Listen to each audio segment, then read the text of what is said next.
Mr. President. Senator from Iowa. Mr. President, I ask that further proceedings on the quorum call be dispensed with. Without objection. Mr. President, I ask unanimous consent that Maureen Rashid and Shelby Keegan of my staff be granted floor privileges for the duration of today's session. Without objection. Mr. President, before I get to my prepared remarks that I came over to give, I just had a very wonderful phone call from young Matt Rutherford, a 31-year-old man. I've spoken about him here on the floor on a couple of occasions. He just made it safely home on his boat, the St. Brendan. He just crossed the finish line coming out of the Atlantic Ocean into Chesapeake Bay.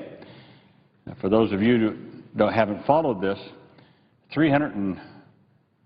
about 309 days ago, young Matt Rutherford on a 27-foot sailboat, a 36-year-old sailboat to boot, left Chesapeake Bay on one of the most audacious adventures ever undertaken. It's never been done before.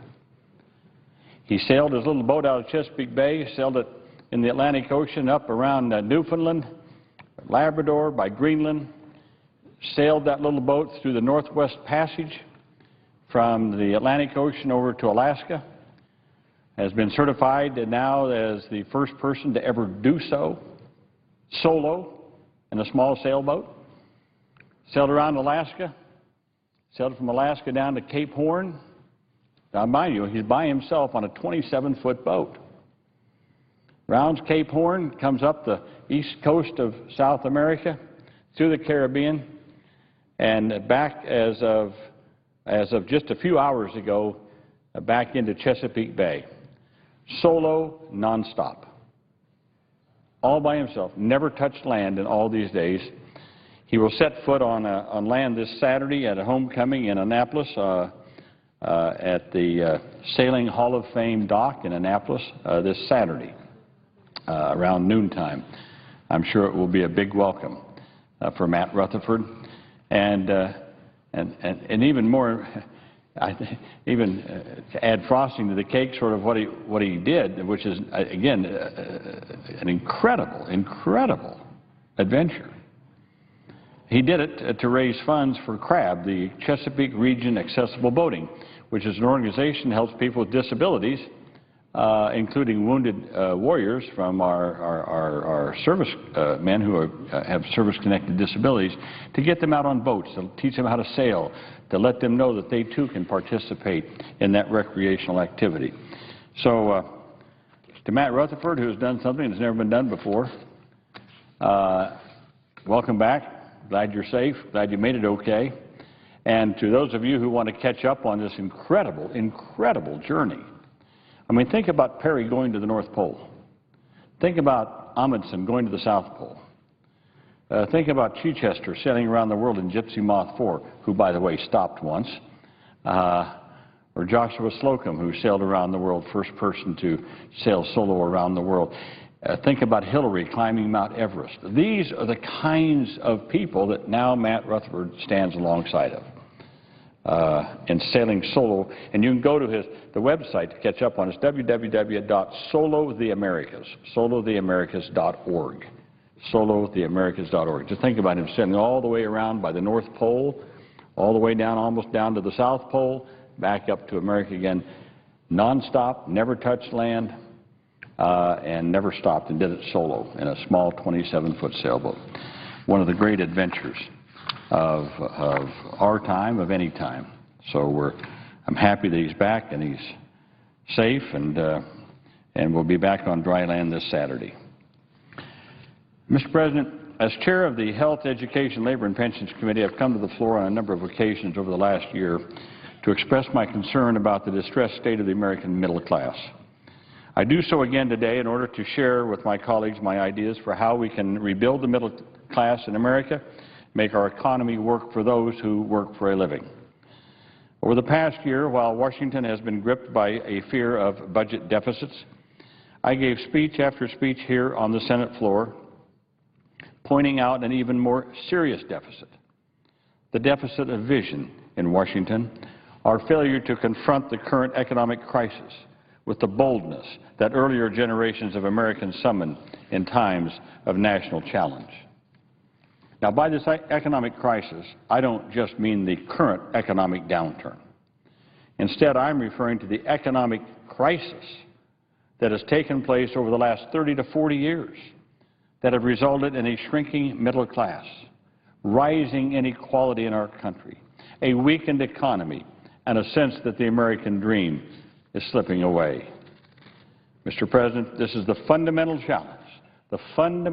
challenge facing our nation today, rebuilding the American middle class. Altogether, I now have chaired 5 Help Committee hearings on the crisis of the middle class. Last year, my state staff visited all 99 counties in Iowa to gain greater insight into the challenges facing working Americans. During these events, I have heard from a diverse array of Americans, including economists, employers, union members, community college students, and everyday hardworking middle-class families. Not surprisingly, we found that more and more people are struggling just to make ends meet. Their jobs are insecure. Their savings and pensions have shrunk. They see an economic system that is rigged in favor of the very rich and the powerful. At a hearing last June, I invited Amanda Grubel, a social worker in her local Iowa school district, to share her story with the Help Committee. During her testimony, she defined what it means to be in the middle class in this way, and I quote her. "My husband and I didn't have dreams of great wealth. We never expected to have summer homes or expensive cars or vacations on the Riviera. We chose careers that inspire us, knowing that we would never make 6-figure salaries.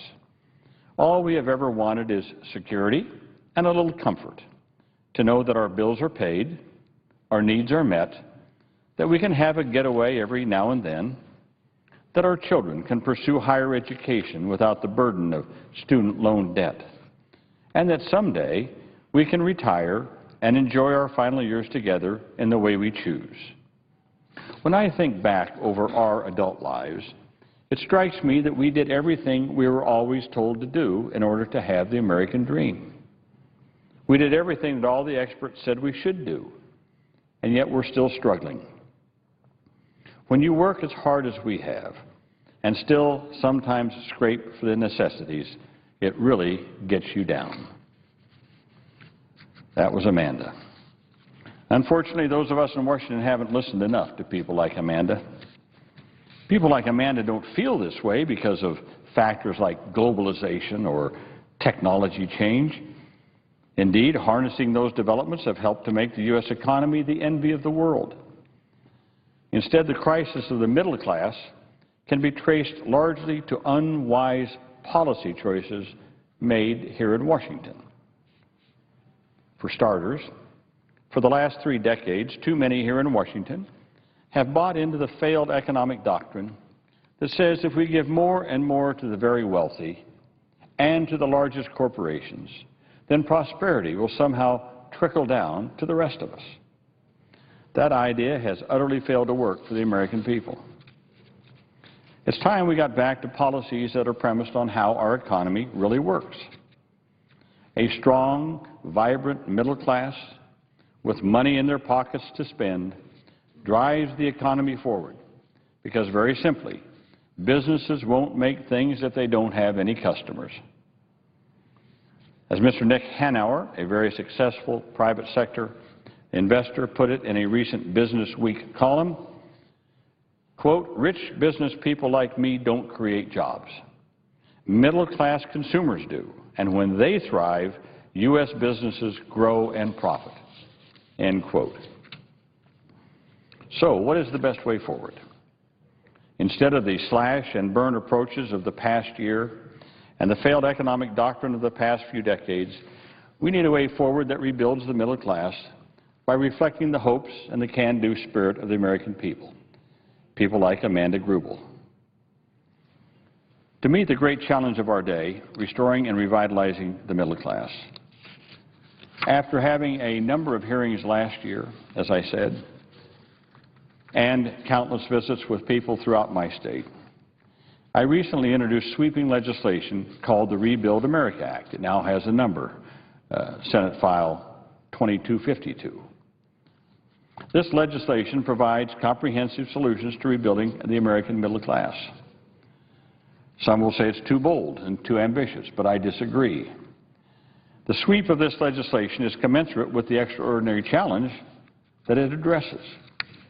The bill aims to rebuild the middle class in four broad ways: creating jobs, investing in the future, helping families, and bringing balance back into our tax system. Let me touch briefly on those four principles. One, we need to create jobs for all Americans, including for groups of Americans such as people with disabilities, who have been especially hard hit by the recent recession. With the official unemployment rate over 8% and some unofficial measures as high as 17%, the middle class will continue to lose ground. When jobs are scarce, workers don't have the leverage to demand fair treatment. Paychecks stop growing or even fall. And even people who are fortunate enough to have a job become fearful of losing it.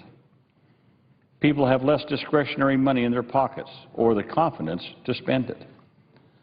In the absence of robust consumer demand, businesses choose not to expand or invest. Secondly, we must invest in our future. Not only will investing on our infrastructure help create badly needed jobs in the short term, these investments will lay the groundwork for sustained economic growth in the long term. So my bill tackles this challenge head-on by providing for robust new investments in America's infrastructure, including, of course, time-tested things like roads and bridges, energy efficiency systems, also rebuilding and modernizing our public schools, rebuilding our manufacturing base in America. In addition, there's also the investment in the human infrastructure, helping prepare great teachers, providing better pathways to good jobs for workers, job retraining so that the old jobs that are now gone, and we can now take those workers and retrain them for the future jobs to ensure that current and future workers will have the education and skills they need to be successful and to be in the middle class. Three, we need to do more to help middle-class families succeed. Mr. President, it's time for us in Washington to wake up to the harsh reality that middle-class families have been living in for the last few decades. Unfortunately, the programs and policies that help create the middle class have been either intentionally discarded or fallen victim to neglect. For example, the real value of the minimum wage has declined for the last 4 decades, dragging down all workers' paychecks. In 1968, that was the high point. That was when someone making the minimum wage had the highest purchasing power ever since we ever had a minimum wage, 1968. Since that time, it has fallen in real terms. If, in fact, the minimum wage had kept pace just with inflation from 1968 to today, the minimum wage would be slightly over $10.30 an hour. Right now, the federal minimum wage is $7.25 an hour. So think of it this way. The same class of people that was making the minimum wage in 1968 is basically the same class of people making the minimum wage today. Young people,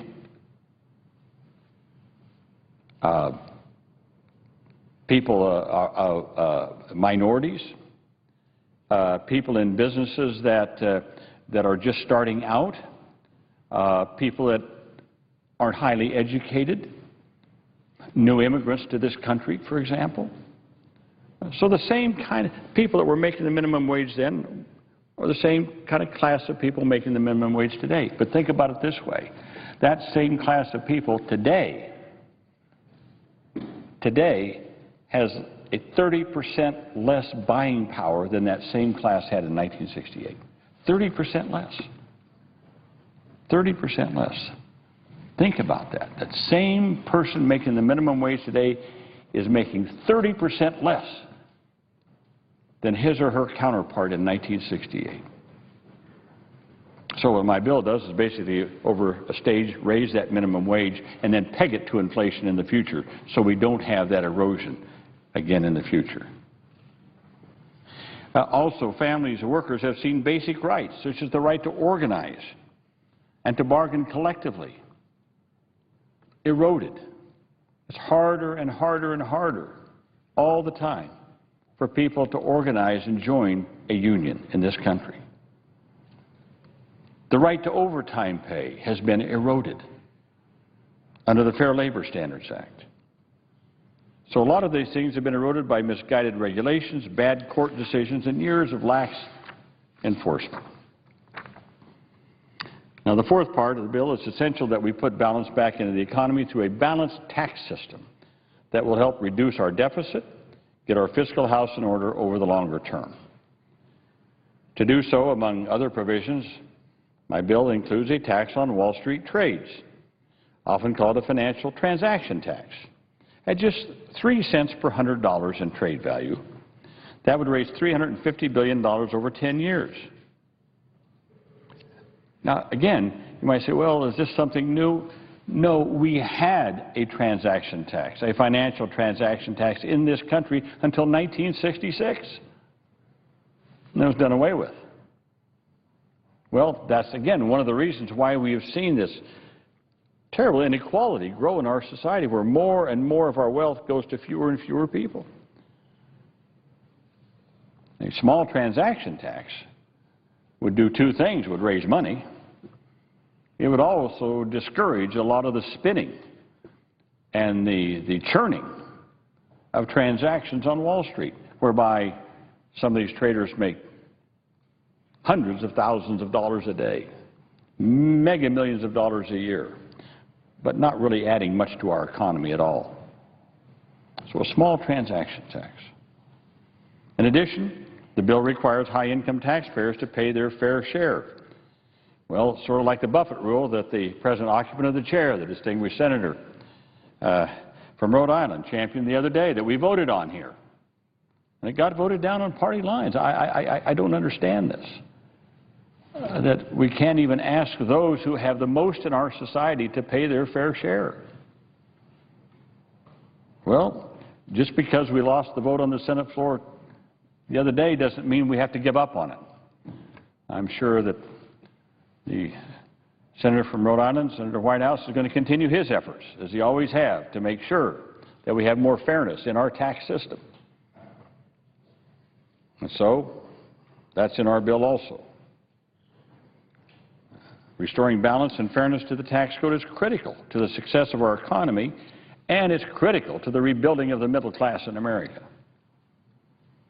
So in sort of broad strokes, that is my Rebuild America Act, S-2522. Mr. President, over the last few years, the American people have heard from too many of us politicians and talking heads that our country's broke, that we can no longer afford the investments that make for a strong middle class. You know, that's sort of the premise of the Ryan budget in the House. Cut and slash. The premise is one that has been in favor around this town for far too long, and here's the premise. The premise is that we're broke. The United States of America is broke, and we can't afford to do these things. This is false. The United States of America remains a wealthy nation. We are the wealthiest nation in the history of the world. We have the highest per capita income of any major country. So one might reasonably ask, if we're so rich, how come we're so broke? Think about that. If we're the richest nation in the history of the world, if we have the highest per capita income of any major country, then why can we not afford to invest in our infrastructure, invest in better teachers, make sure our kids get a good education without a mountain of debt on their heads? Why can't we invest in making new energy systems that are cleaner and more productive for the future? We can do these things.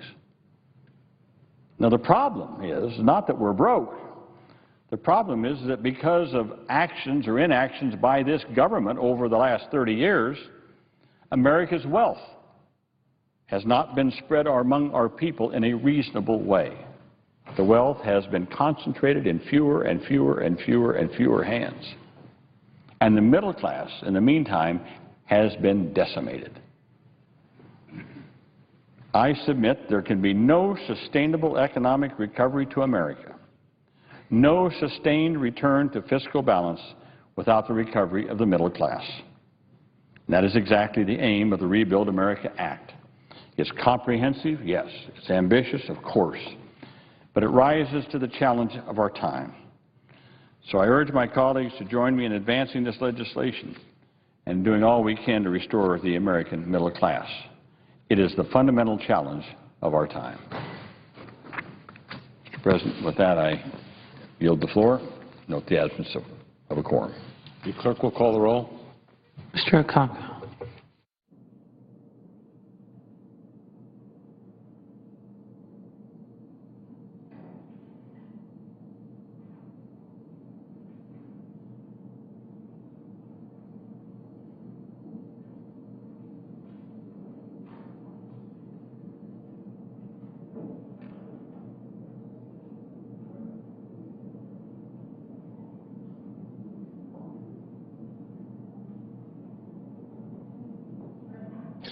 Senator from New Hampshire. Mr. President, is the Senate in a quorum call? The Senate is presently in a quorum call. I ask that the quorum call be lifted. Without objection. Thank you. Mr. President, the United States Postal Service is a fundamental part of our nation's history and what it means to be an American. In fact, it was actually talked about in our Constitution. Nationwide, the Postal Service employs 550,000 Americans, and it serves as a linchpin in an industry that contributes over $1 trillion to our economy. I've heard from a number of businesses in New Hampshire, one, Goss International, which is in a neighboring community and has been a major competitor in the area of printing presses, and now they're making wind turbines or parts of wind turbines. They're very concerned, as is a company called Polaris Direct, about what's going to happen to our Postal Service, and are we in Congress going to resolve this issue. In New Hampshire, the Postal Service provides thousands of jobs as well as a critical economic connection for many of our rural communities who are not, often in some areas of New Hampshire, not connected to the Internet.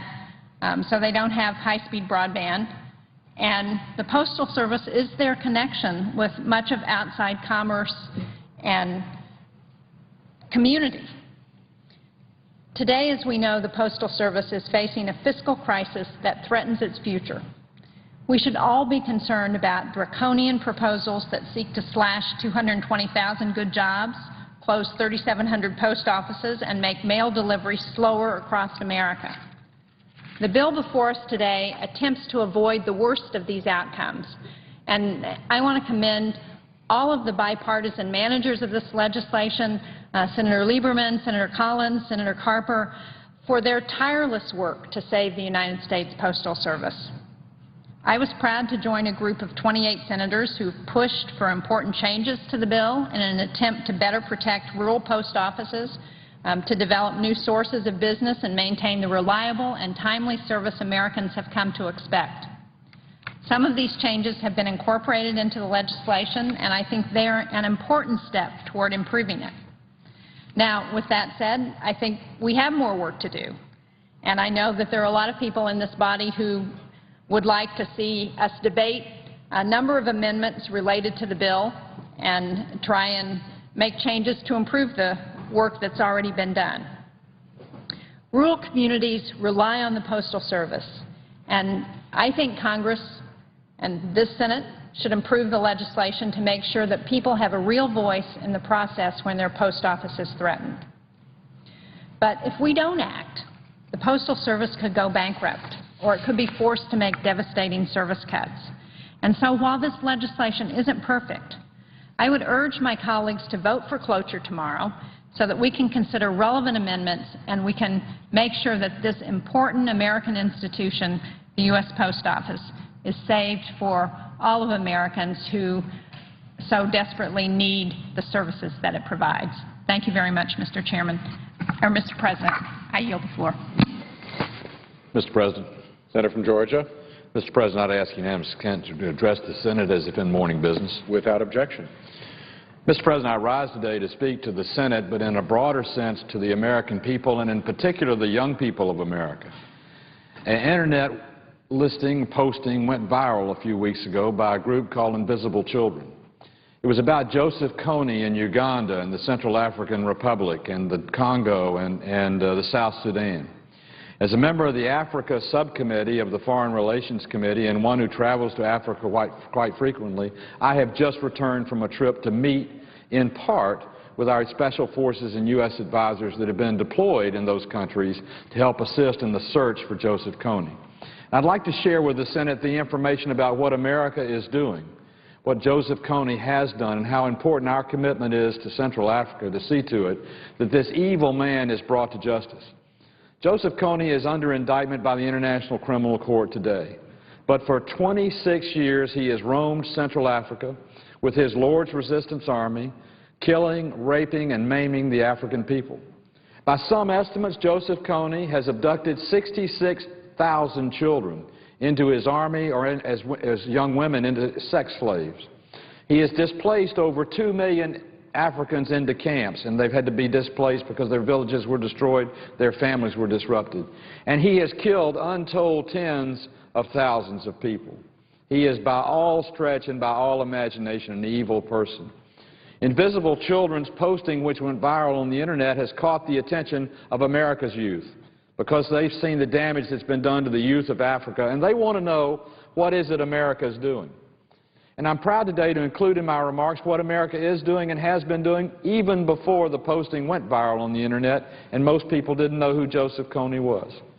Our President deployed 100 special advisors into Central African Republic, the Sudan, and Uganda about 2 months before this posting went viral. I met with them in a private, secured briefing, a lot of which I can't talk about, but a lot of which I can. Because of U.S. technology, U.S. resources, and the commitment of these individuals, we're assisting to a much higher level in the intelligence that we're gaining on Joseph Kony. A lot of people think Joseph Kony's in Uganda. He isn't in Uganda, and he hasn't been in Uganda for 5 or 6 years. He's somewhere near the Central African Republic, a place where it is extremely easy to hide. We thought Vietnam had jungles. You haven't seen foliage until you see the Central African Republic, the South Sudan, and the Congo. And there's no electricity, there are no roads, there are no paths, there are no listening devices. Intelligence is all human intelligence. We're fortunate to have great intelligence operatives over in that part of the world. We're great to have great resources in that part of the world, and we're gaining more and more information. I commend our forces also on what they've done in an amnesty program. They drop leaflets in villages that are known to house some of Kony's workers and some of Kony's cronies. And they drop leaflets that offer amnesty for anyone that leaves Kony, comes back to their village and gives information to our forces and to the Ugandan Army and the African Union Army as to information as to where Joseph Kony might be. We're getting closer all the time. We're not there yet. But thanks to our assistance of our foreign deployed individuals, thanks to the commitment of our country, and thanks to the commitment of Uganda, the Democratic Republic of the Congo, the Central African Republic, and the new country, the South Sudan, we're going to close that noose and we're going to stay until the job is finished because Joseph Kony needs to be brought to justice. He is an evil man that has killed far too many, raped far too many, and maimed far too many people. And Africa is too good a friend to the United States of America for us not to offer the assistance necessary. So my message to the American people and our youth is we are doing our job. Joseph Kony hasn't been caught, but we're in pursuit. I want to commend Senator Kerry, the chairman of the Foreign Relations Committee, Senator Coons, the chairman of the Africa Subcommittee, Senator Lugar and myself. We've joined together to support legislation that will be introduced in the Senate to include Joseph Kony or information leading to the arrest and conviction of Joseph Kony in our rewards program that we offer mostly now for terrorist capture. That is going to be an incentive for more information to be brought forward so the noose will close tighter. It is time for Joseph Kony to be brought to justice, and the United States of America is making every effort to assist in that process in Central Africa. My other reason for going to Central Africa is equally important. I was accompanied by members of CARE. CARE is a tremendous non-governmental organization that delivers humanitarian aid, assistance, education, knowledge, and technical assistance to countries around the world, but in particular in the nation of Africa. It was the second time I traveled with CARE. The first time was 10 years ago to Ethiopia, where I saw their outreach in terms of basic education and improvement and enhancement of educating young Muslim women. But on this trip, I got to see what they're doing firsthand in the city of Gulu, on the border with the Congo in northern Uganda, an area that 5 to 6 years ago, because of Joseph Kony, had been destroyed. People were displaced. Everybody was in hunger. There was a lot of violence. It's now a beautiful village. Granted, it's not a village like you and I might know, Mr. President. Thatched huts with thatched roofs, mud huts with thatched roofs, small enclaves of African citizens eking out an existence in a very difficult part of the world. But because of what CARE is doing in their project known as the Village Savings and Loan, they're bringing about microeconomics to Africa, and they're empowering women. The Village Savings and Loan program is a very simple program. It teaches basic economics and capitalism to these villages. Groups farm together. They're given a strong box, literally, just like the ones that used to be on the stagecoach back in the old Lone Ranger days. In that strong box, each of the women will make contributions of the money that they have into the strong box. And they get a passbook savings account, just like the President and I used to get when we were in elementary school a long, long time ago. And then they make loans out of that money that they save to other people in the village to start businesses, whether it's making beads, whether it's using the shea tree to make shea butter, or whether it's doing batik cloth or whatever it might be. And as those industries develop, those little cottage industries develop, the money they make goes back into this village savings loan to be reinvested in other plans. We met a young lady who was making beads, and I bought about 12 strands of them for her. My wife loves them. My grandkids love them. She makes beads for a German distributor in Europe. It's unbelievable what you can see being developed because of what CARE is doing. They're empowering African women and African families. They're bringing about the principles of economics that you and I enjoy and appreciate, and they're uplifting of people who need that uplifting with empowerment so they can be sufficient on their own, so they can rise up economically and rise up educationally. I also visited with the CDC folks who are delivering PEPFAR and health care, and better awareness and better testing to identify those with AIDS, to get our retrovirals distributed to those mothers who are pregnant so that their babies can be born without AIDS and their babies can be born and live a happy life.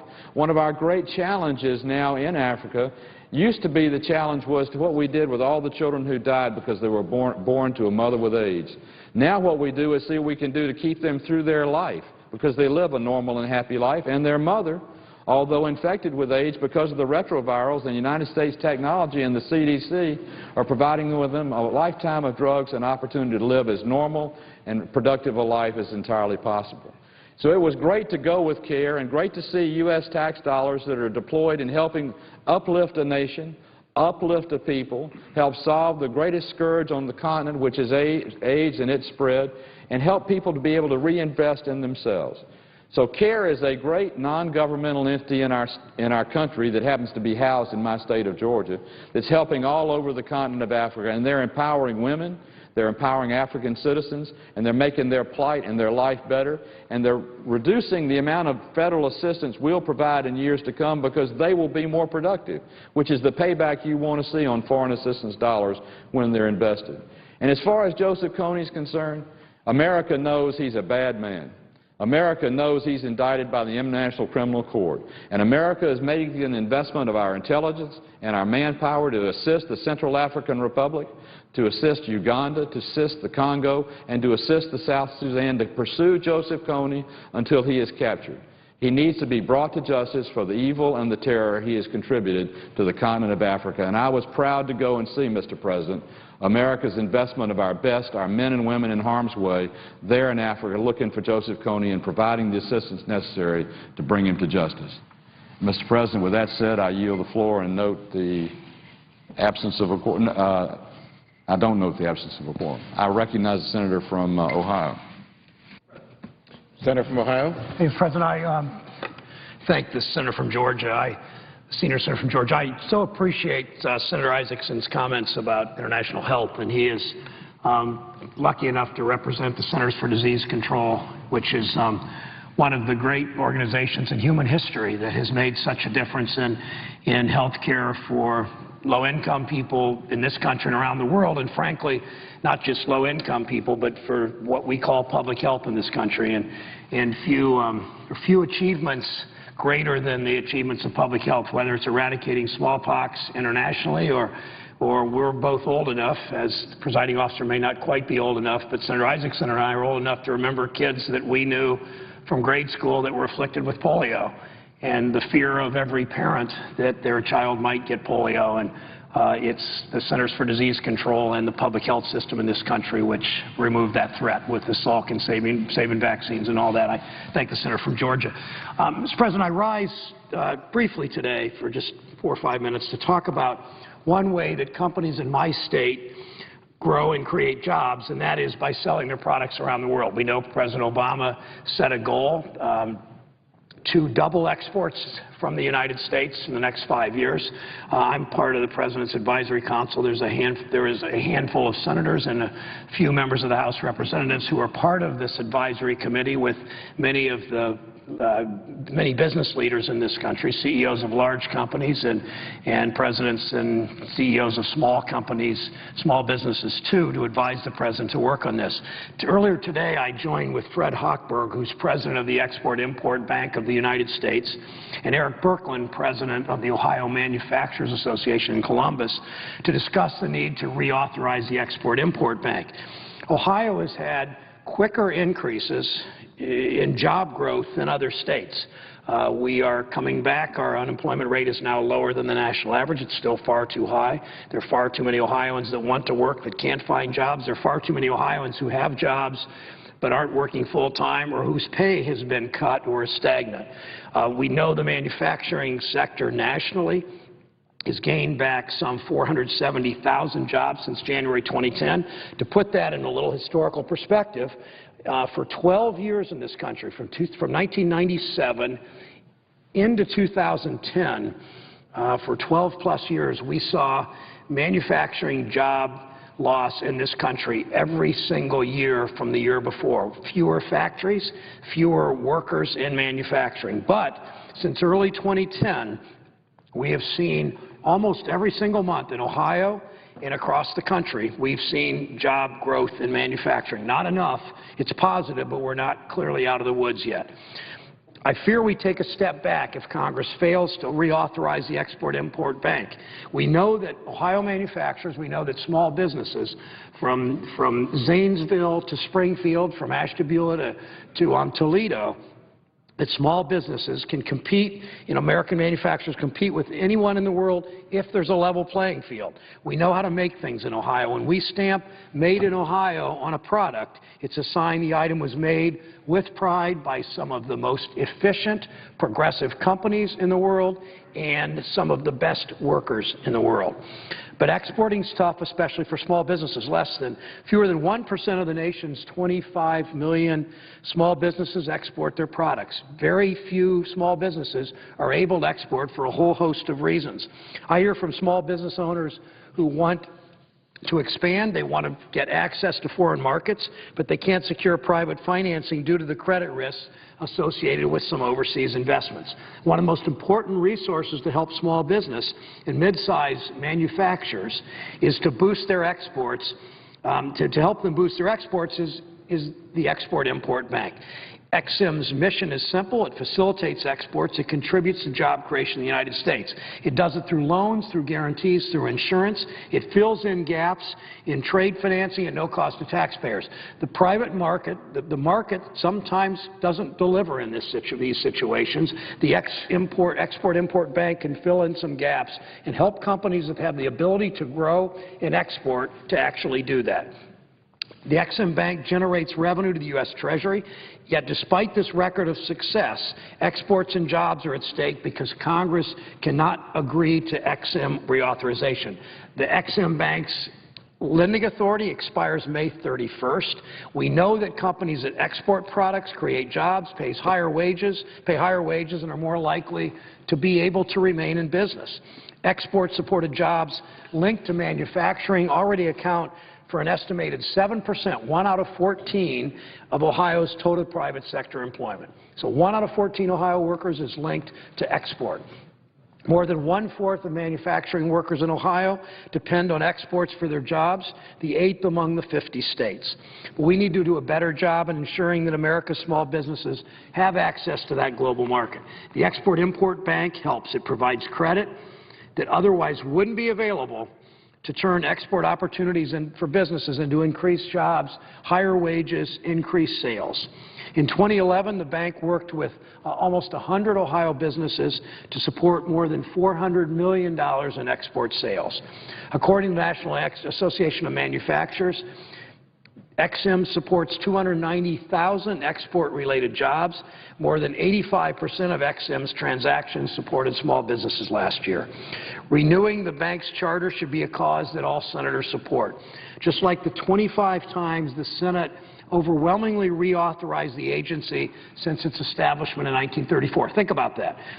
Since 1934, time after time after time, this body has unanimously or overwhelmingly reauthorized, kept going the Export-Import Bank. Today, for whatever reason, perhaps the same reason that when the presiding officer's Buffett rule was on the floor of the Senate this week, a number of senators have said no to moving forward. I don't know if it's because the Republican leader has said he wants President Obama to fail. I don't know if it's just this rigid philosophy that thinks there's no positive role for government, whether it's the highway bill, whether it's the Buffett rule, or whether it's the EXIM Bank. But we know that the EXIM Bank works. It's strongly supported by the Chamber of Commerce and National Association of Manufacturers, the machinists who testified in our committee this week, in Banking Committee. It's supported by all kinds of people that want to see this economy grow. Unfortunately, a number of my colleagues think, for whatever reason, that they don't want to move forward on it. This is a matter of American jobs. It's a matter of competitiveness. We face a trade deficit with China of $295 billion in 2011, meaning we import about $800 million. Every day we buy about $800 million of goods from China, more than we sell to China. President Bush I, some years ago, said that $1 billion in exports or imports could translate it into 13,000 jobs. And when we have a $295 billion deficit with that one country alone last year, you can see the kind of job loss it means. We know that China's Export-Import and Development Bank provide as much as $100 billion in export credits each year. That's 3 times as many new export credits as the U.S. Export-Import Bank does. So we know that even with reauthorization, China still does way more of this than the United States, but we are unilaterally disarming if we allow this May 31st date to come and go and the export-import reauthorization expires. It makes no sense for our manufacturers, for our big companies, for our small companies. It makes no sense for our workers. It makes no sense for our communities that will all be hurt if we don't do that. It's time to end the delay. It's time, Mr. President, to reauthorize the Export-Import Bank. I yield the floor, and I suggest that. The clerk will call the roll. Mr. Akaka.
Mr. President.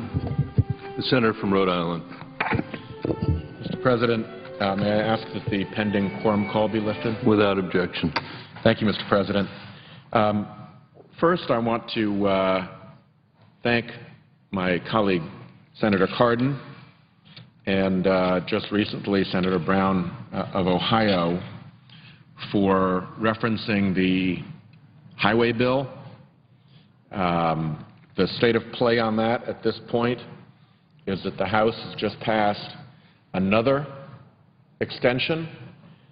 We passed an extension back at the end of March that extended the existing highway program to the end of June, and what that will do is cause significant job loss because not knowing for sure what the highway plan will be means that jobs will fall off the list of the Departments of Transportation around the country. So a further extension to September, which just passed the House an hour ago, makes that situation even worse. The solution to that problem is to make sure that the House and the Senate appoint their conferees so that we can get to conference quickly on that bill and get a lasting authorization out. So I want to thank, again, Senator Cardin for spending some time on the floor this afternoon on that subject, earlier today on that subject, and we will keep the pressure on until we actually have a highway authorization as we go through these different procedural hurdles. But the reason I came to speak on the floor right now is to talk about an issue that many in Washington would prefer to ignore, and that is the climate changes that are being caused by our carbon pollution. Nature keeps sending us messages about what is happening out there, and in Washington we continue to ignore those messages, but they keep on coming. Every week for the past 15 months, I've distributed in our caucus, as the presiding officer knows, a quick thumbnail summary of the week's climate science news. The stories from this week include that temperature variations, which relate to the extra energy put into the climate by the warming weather, could lower life expectancies of the chronically ill. That's one story. Another is a new report from the NOAA that coral risks extinction due to climate change. More than 50 coral species in U.S. waters are likely to go extinct by the end of the century. And the experts cited human-driven releases of carbon dioxide as a key driver of the ocean's warming and acidification that is causing these extinctions. A third is tree diseases, likely to spread as temperatures rise, according to a new report by the U.S. Forest Service. Forest diseases are expected to spread more quickly in the western U.S. as climate change warms the region's forest. And the fourth is a recent study published in the journal Nature, which finds that rising carbon dioxide levels drove temperature increases at the end of the last ice age. That at the end of the last ice age, atmospheric CO2 concentrations rose 80 parts per million. Over the past 100 years, CO2 concentrations have risen roughly 100 parts per million. So the effects are linked very closely to climate. Other news is a report in the Providence Journal on March 30 saying the winter's warm air temperatures have helped drive up water temperatures in the Gulf of Maine in line with a continuing trend, and the warm waters could result in lobsters molting their shells earlier than usual and ocean algae blooming ahead of schedule. Jeffrey Runge, a biological oceanographer at the University of Maine and a researcher at the Gulf of Maine Research Institute in Portland, told the paper that the Gulf of Maine water temperatures have been rising gradually since at least the 1870s, but the increase has been pronounced in the past decade or so. Moving from the north to the south, we have Professor Emeritus Orrin H. Pilkey, a professor of geology at Duke University, who wrote in the Charlotte Observer on March 25th that new peer-reviewed research demonstrates that sea level rise and storm surge elevations could be greater along much of the U.S. coastline than has been predicted. His opinion piece went on to say that North Carolina, Washington, California, Louisiana, Florida, and Maine have convened sea level rise panels that estimate a sea level rise of 3 to 5 feet by the year 2100. A new study has come out from the Center for Biological Diversity confirming the link between massive oyster die-offs in the Pacific Northwest and ocean acidification caused by carbon dioxide emissions. The release reports that each day the oceans absorb 22 million tons of carbon dioxide pollution from cars and industry, setting off an unprecedented chemical reaction that since the Industrial Revolution has made the world's oceans 30% more acidic. Just this morning here in the Senate, Senators Bingaman and Murkowski held a bipartisan hearing on the devastating effects of sea level rise on coastal communities. So it's good that some leaders on both sides of the aisle are starting to talk about the terrible consequences of climate change. However, the special interests who control so much of what goes on around here and who deny that carbon pollution causes global temperatures to increase and deny that melting ice caps will raise our seas to dangerous levels still have a strong hold. Dr. Pilkey, writing in the Charlotte Observer, warned that the denier's influence is tragically starting to influence local planning decisions, despite what he calls new studies that predict higher than previously predicted sea level rise and storm surge levels in coming decades. He concludes, preservation of the status quo, including real estate prices, may prevail on our coasts, but in a democratic society such as ours, the state has no right to shield citizens from unpleasant environmental realities. In the face of so much evidence, constantly, daily, of a changing climate, we have special interests working overtime in Washington to propagate a myth. This myth is that the jury is still out on climate change caused by carbon pollution. So, with the jury still out, we don't need to worry about it or even take precautions. This is simply outright false. Virtually all of our most prestigious scientific and academic institutions have stated that climate change is happening and that human activities are the driving cause of this change. In October of 2009, October 21st to be specific, I think all of us in the Senate received a letter stating observations. This is from virtually every leading scientific organization in the country, stating that, and I quote, observations throughout the world make it clear that climate change is occurring, and rigorous scientific research demonstrates that the greenhouse gases emitted by human activities are the primary driver. These conclusions are based on multiple independent lines of evidence. And the closer here, and contrary assertions are inconsistent with an objective assessment of the vast body of peer-reviewed science. Contrary assertions are inconsistent with an objective assessment of the vast body of peer-reviewed science. So the American Association for the Advancement of Science, the Chemical Society, Geophysical Union, Institute of Biological Sciences, Meteorological Society, Society of Agronomy, Society of Plant Biologists, Botanical Society, on and on it goes of the scientific community signed up for this. It is, of course, not just the scientific community that knows that the jury is not, in fact, still out, that knows that, in fact, the verdict is in and that it's time to act. The insurance industry is alarmed about our inaction and has started to take action, holding a press conference with myself and Senator Sanders not too long ago. Marsh & McLennan, one of the largest insurance brokers in the world, called climate change, quote, one of the most significant emerging risks facing the world today, close quote. The insurance giant AIG has established an Office of Environment and Climate Change to assess the risks to insurers in the years ahead.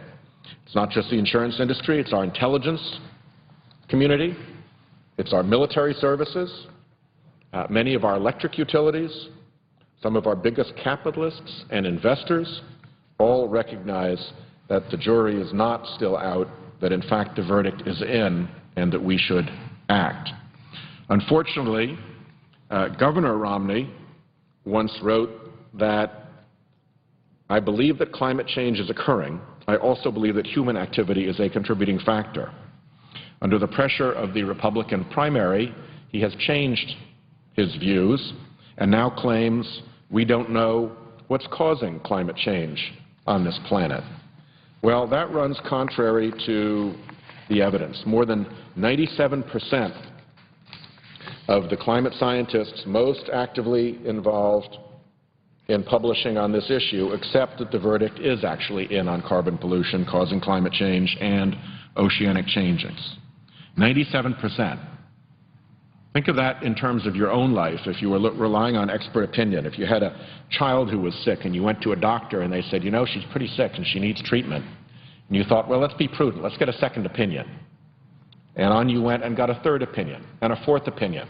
And let's say you were just a wildly determined parent and you went and you got 99 more second opinions so that you had 100 opinions of doctors, and 97 of those 100 doctors said, yep, your child is ill and you need to do something about this.